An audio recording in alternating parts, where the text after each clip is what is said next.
दोस्तों आज हम आपको रंगा और बिल्ला की एक ऐसी कहानी सुनाएंगे। रंगा और बिल्ला दो ऐसे नाम जो शायद हमने बचपन से ही सुने हैं, लेकिन हम में से ज्यादातर लोग रंगा और बिल्ला के अपराध से अनजान होंगे।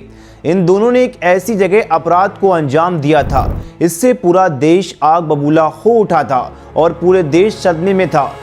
ये कहानी आप भी सुनेंगे तो आप भी गुस्से से भर जाएंगे और शायद आपकी रूह कांप जाए। इन दोनों से लोगों को इतनी नफरत हो गई थी कि फांसी के बाद भी रंगा और बिल्ला की लाश को उनके अपने घर वालों ने लेने से मना कर दिया था। आखिर रंगा और बिल्ला की पूरी कहानी क्या है और इनका अपराध क्या था, चलिए जानते हैं। अभी तक आपने हमारे चैनल को सब्सक्राइब नहीं किया तो चैनल को सब्सक्राइब करें और इस कहानी को देखने के लिए आप इस वीडियो को लास्ट तक देखें। और मेरी आपसे गुजारिश है, कमेंट बॉक्स में अपने जिले का नाम जरूर बताएं। दोस्तों रंगा और बिल्ला का नाम पहली बार सितंबर 1978 में चर्चा में आया। ये दोनों अपने एक और साथी के साथ मिलकर बॉम्बई में चोरी किया करते थे। एक मामले में इनका तीसरा साथी पकड़ा जाता है। ऐसे में ये दोनों भी डर जाते हैं कि शायद पुलिस इन्हें भी गिरफ्तार कर ले और इन्हें भी पकड़ ले और जेल में डाल दे। दोनों बंबई से एक गाड़ी चुराते हैं और वहां से रात में राजस्थान निकल जाते हैं। राजस्थान में कुछ दिन ठहरने के बाद ये गुजरात जाते हैं, लेकिन वहां भी इनका मन नहीं लगता और फिर वहां से रंगा और बिल्ला ट्रेन पकड़कर दिल्ली आ जाते हैं। रंगा और बिल्ला 16 अगस्त 1978 को दिल्ली आते हैं। ये दोनों मजलिस पर गरीबी कमरा किराए पर लेते हैं और 2 महीने का पैसा एडवांस में दे देते हैं। दोस्तों दिल्ली जाकर इनका मकसद काम करने का नहीं था, बल्कि यहाँ भी ये दोनों चोरी की नीयत से आए थे। दिल्ली आकर अशोका होटल में 26 अगस्त 1978 को ये लोग एक नई फिट कार चुराते हैं और उसका नंबर प्लेट बदलकर शहर में घूमने लगते हैं। कार चुराने के बाद इन दोनों का मकसद था किसी कपल को लिफ्ट के बहाने गाड़ी में बैठाया जाए और फिर उन दोनों को किडनैप करके उनके घर ले जाया जाए और वहां पर उनकी लूटपाट की जाए। दूसरी तरफ 26 अगस्त 1978 को दिल्ली में हल्की मुल्की बारिश के बीच खुशनुमा मौसम में एक परिवार ऐसा था जहां एक अलग ही खुशी थी। ये परिवार था इंडियन नेवी के कप्तान मदन मोहन चोपड़ा का। इस परिवार की खुशी की वजह ये थी कि मदन चोपड़ा की बेटी गीता चोपड़ा और बेटे संजय चोपड़ा शाम में आकाशवाणी रेडियो पर आने वाले थे और उनका एक मशहूर प्रोग्राम था जिसका नाम था योग बाड़ी। इस प्रोग्राम में ये दोनों अपनी जिंदगी के बारे में कुछ बातें बताने वाले थे। गीता चोपड़ा की उम्र 16 साल थी और ये जेस एंड मैरी कॉलेज नई दिल्ली में सेकेंड ईयर की स्टूडेंट थी।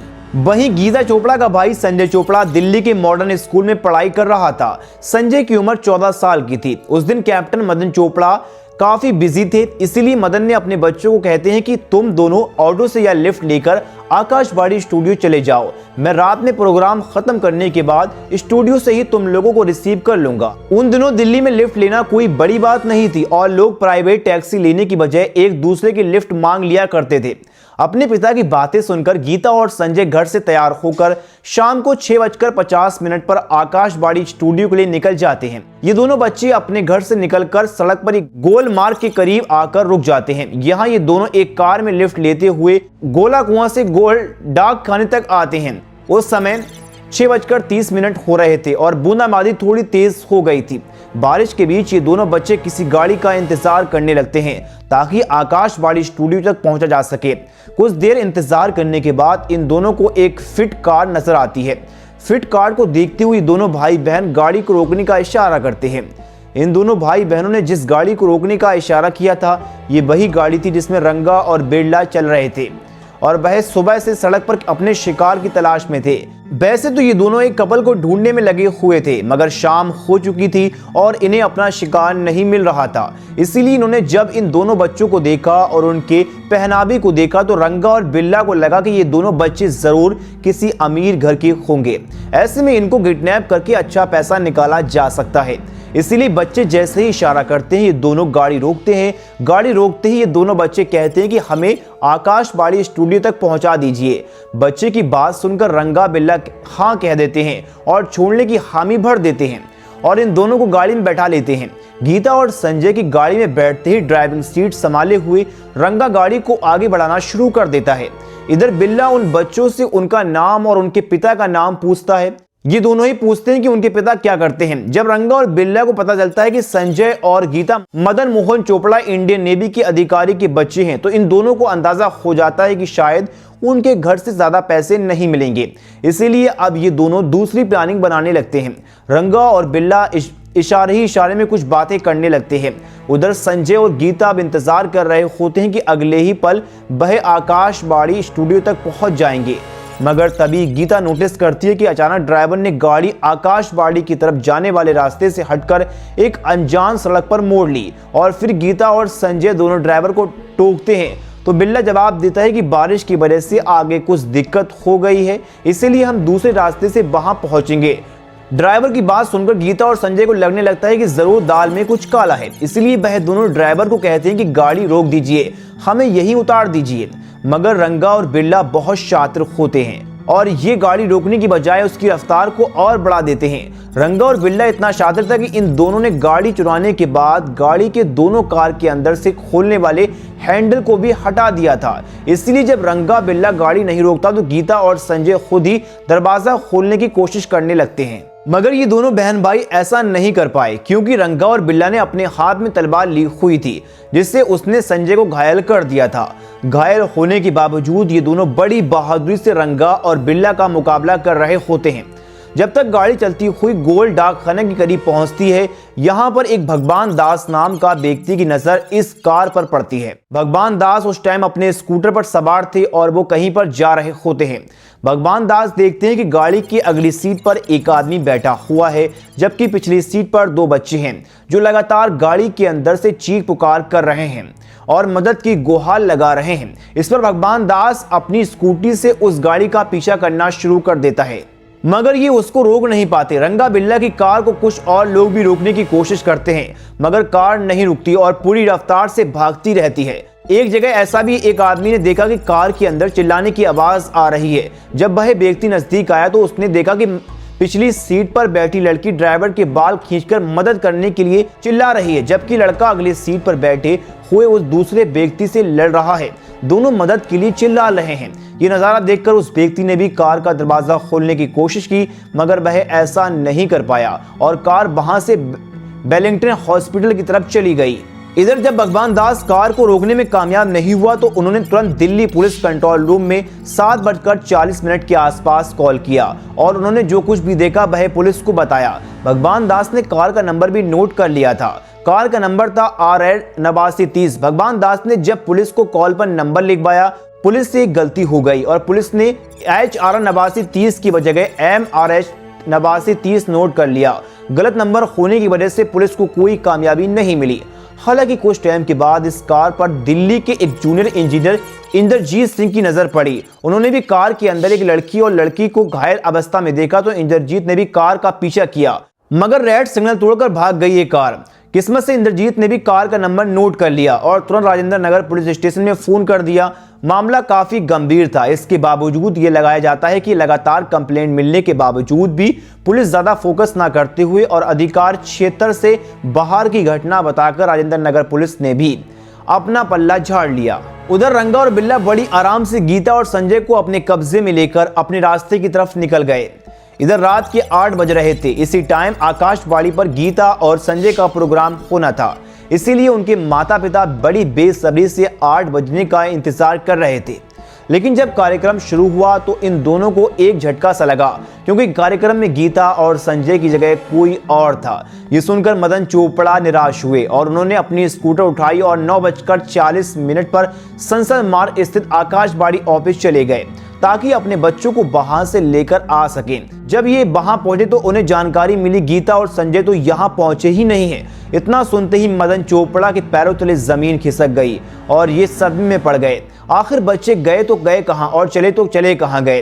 पता चलता है कि बच्चे घर पर नहीं आए और वह दोनों भाई बहन न किसी दोस्त के घर पर गए और न ही किसी रिश्तेदार के घर। काफी देर के बाद वह लोग अपने स्तर से खोजबीन करते रहे और जब सब कुछ नहीं पता चलता है तो आखिरकार रात के 9:50 पर गीता और संजय के पिता मदन मोहन पुलिस में अपने दोनों बच्चे की लापता होने की रिपोर्ट दर्ज करवाने जाते हैं।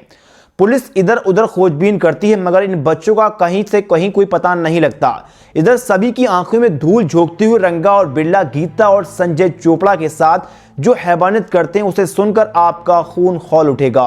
रास्ते भर ये दोनों बच्चे अपनी पूरी ताकत से इन दोनों हैवान से बचने की कोशिश करते हैं मगर कामयाब नहीं हो पाए। आखिर में रंगा इन दोनों बच्चों से कहता है कि तुम दोनों शांत रहो, आगे जहां भी कोई कपल देखेगा वहां मैं गाड़ी रोक दूंगा और मैं तुम दोनों को उतार कर चला जाएंगे, लेकिन मैं तुम दोनों को इस शर्त पर छोड़ूंगा कि कहीं मेरे बारे में तुम लोग बताना मत।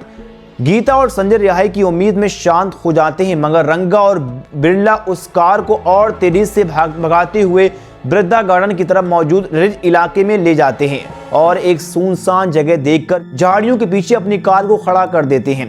जंगल में कार खड़ी करने के बाद रंगा कार से संजय को कहता है कि उतरो, मैं तुम्हें वहां ले जाकर आजाद छोड़ दूंगा। मगर कार से लगभग 100 कदम दूर ले जाकर रंगा अपने पास मौजूद धारदार तलवार से सीधे संजय चोपड़ा की गर्दन पर वार करता है, जिससे संजय वहीं पर ढेर हो जाता है। हालांकि तब तक वह मरा नहीं होता है।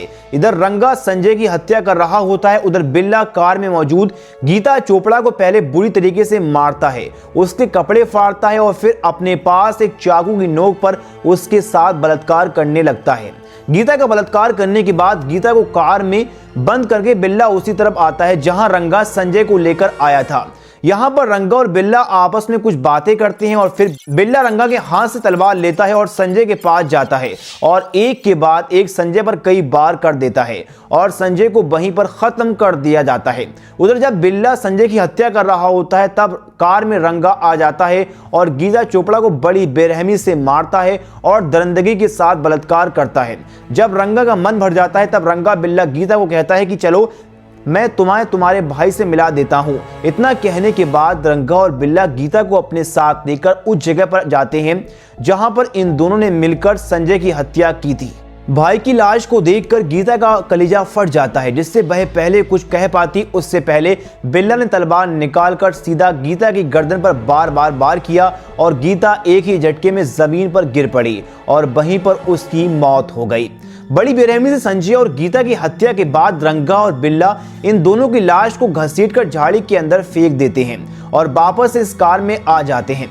जब तक गीता और संजय रंगा बिल्ला के कब्जे में थे, इन दोनों ने बड़ी बहादुरी से इन दोनों दरिंदों का मुकाबला किया था। इसी दौरान एक बार गीता ने बिल्ला की तलवार भी छीन ली थी और उसके सर पर कई बार कर दिए थे, जिससे बिल्ला के सर पर एक बड़ा कट लग गया था। इससे लगातार सर से खून निकल रहा था, इसीलिए अपनी हवस मिटाने और गीता और संजय की हत्या करने के बाद रंगा बिल्ला पहले अपनी कार का नंबर प्लेट बदलते हैं और सीधे अपनी कार को एक अस्पताल ले जाते हैं, क्योंकि बिल्ला के सर से काफी खून बह चुका था। अब रात के 10:30 हो रहे थे।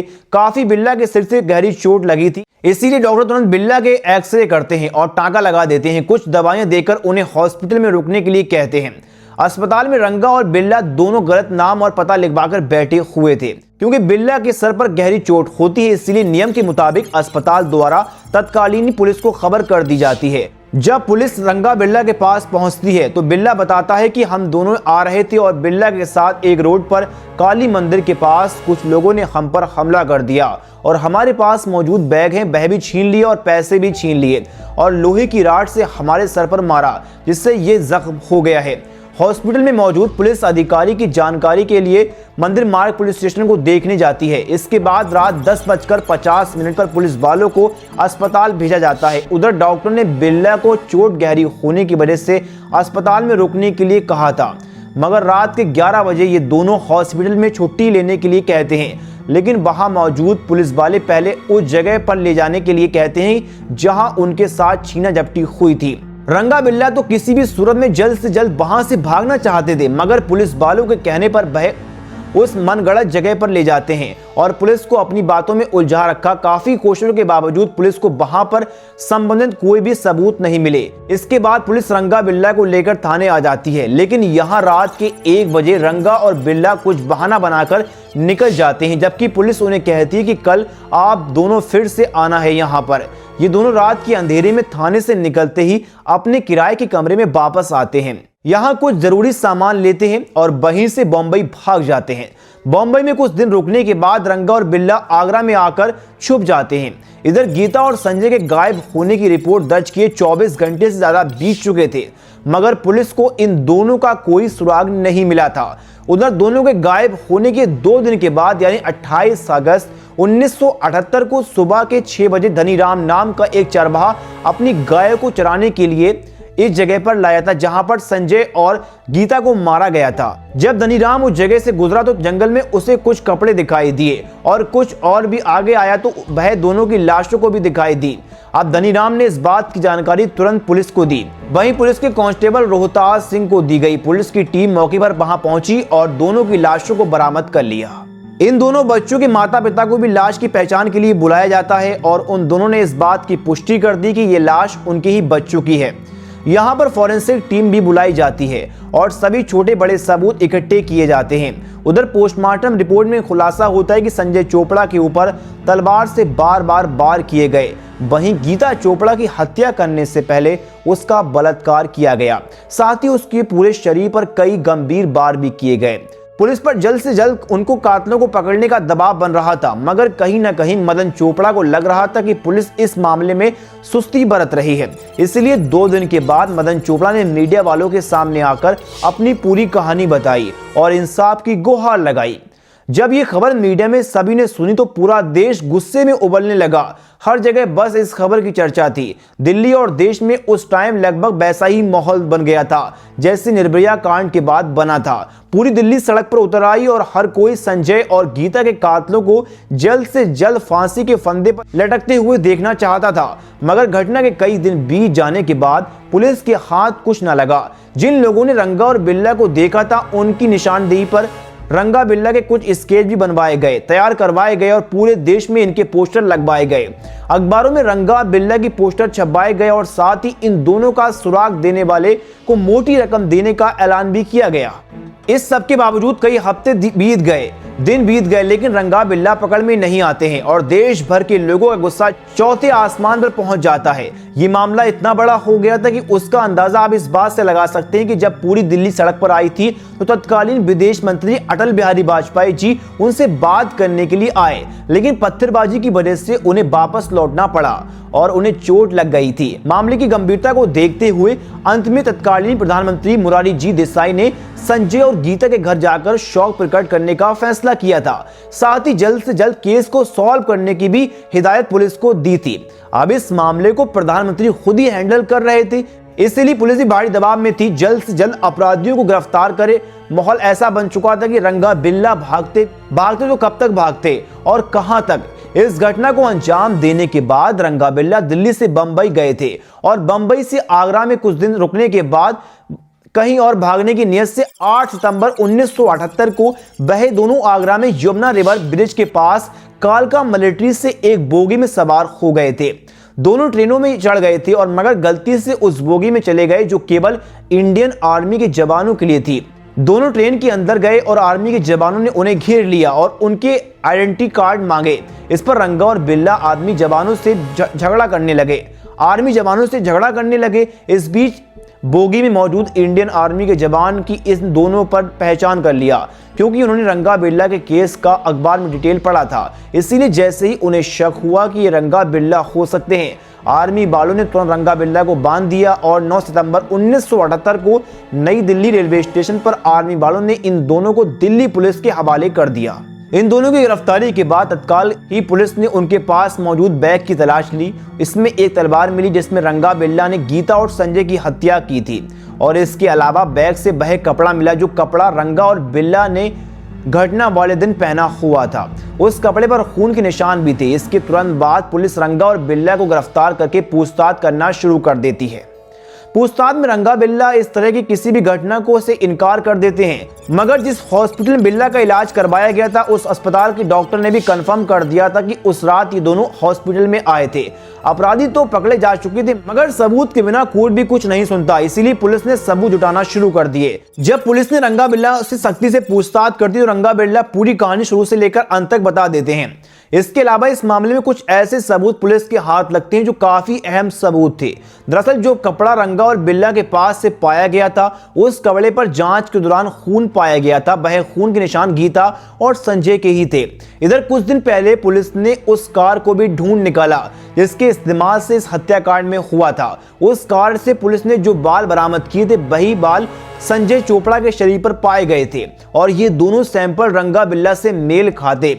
इसके अलावा बिल्ला के बाल गीता चोपड़ा के बदन पर मिले थे जब रंगा और बिल्ला गीता के साथ बलात्कार कर रहे थे। पुलिस ने हत्या में शामिल किए गए तलवार को भी बरामद कर लिया और गीता की बलात्कारी हत्या के बाद ये दोनों जिस हॉस्पिटल में गए थे वहां इन दोनों ने अपने एक्सरे प्लेट को छोड़ दिया था। कुल मिलाकर सभी सबूत चीखकर इस बात की गवाही दे रहे थे कि पूरी हैवानियत रंगा और बिल्ला की है। सभी सबूत इकट्ठा करने के बाद इस मामले की सुनवाई शुरू हुई। आखिरकार कोर्ट में सबसे पहले एडिशनल सेशन जज के द्वारा रंगा बिल्ला को मर्डर, हत्या, बाल देखने विभिन्न धाराओं के तहत मौत की सजा सुनाई गई। कोर्ट के फैसले को रंगा बिल्ला ने दिल्ली हाईकोर्ट में चुनौती दी, मगर 16 नवंबर 1989 को दिल्ली हाईकोर्ट ने इन दोनों की सजा को बरकरार रखा। इसके बाद रंगा बिल्ला ने सुप्रीम कोर्ट का दरवाजा खटखटाया, लेकिन इन्हें राहत नहीं मिली। आखिर में इन्होंने फांसी के खिलाफ भारत के तत्कालीन राष्ट्रपति के सामने याचिका दायर की, लेकिन राष्ट्रपति ने इस याचिका को खारिज कर दी और फांसी के फैसले पर अपनी मोहर लगा दी। जब रंगा और बिल्ला के सभी कानूनी दरवाजे बंद हो गए तो आखिरकार 31 जनवरी 1982 को रंगा और बिल्ला को फांसी दी गई।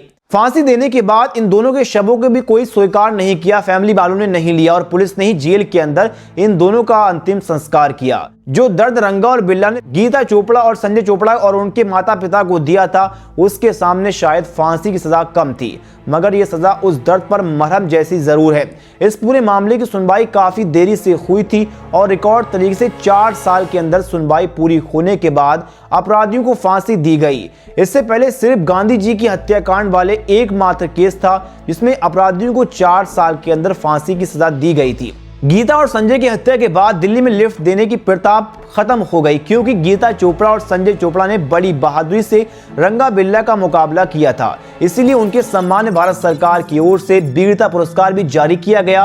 हर साल 26 जनवरी के मौके पर जो वीरता पुरस्कार बच्चों को दिया जाता है, उसमें एक पुरस्कार गीता चोपड़ा के नाम पर, जबकि दूसरा पुरस्कार संजय चोपड़ा के नाम पर। दोस्तों, ये कहानी आपको कैसी लगी? अपनी कीमती राय कमेंट बॉक्स में जरूर लिखकर बताएं। आपको ये वीडियो पसंद आया तो प्लीज इस वीडियो को लाइक करें और इस दिल दहलाने वाली कहानी के बारे में आप क्या कहना चाहते हैं कमेंट में जरूर बताएं। आपके कमेंट का इंतजार रहेगा।